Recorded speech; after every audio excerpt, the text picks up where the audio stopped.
Johala kendo jasiasa Jimmy Wanjigi okwedo timbe magalagala ma itimo gi piny owacho ahinya mago ma otenore gi weche siasa, kowacho ni nyamburko moko mag Obila nomonjo dalane ma Mudhaiga nyoro otieno kendo puko remb chiaye moro ma ok ong'eyo e rangaya. Wanjigi wacho ni magi timbe ma igeto buogo go ngimane, eka bende oseyo Obila kuom luwo bang'e gi nyamburko moko ma galagala maonge koda namba. The other day, they blocked a car that had just dropped me somewhere, just on this road of Muthaiga. And you know what they did? They blocked the car.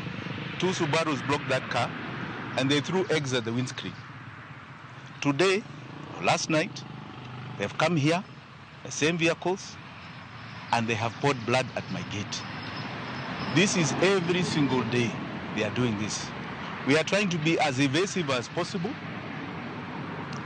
But what I want to tell you is that we are not intimidated, neither me or my family. Others have faced worse things.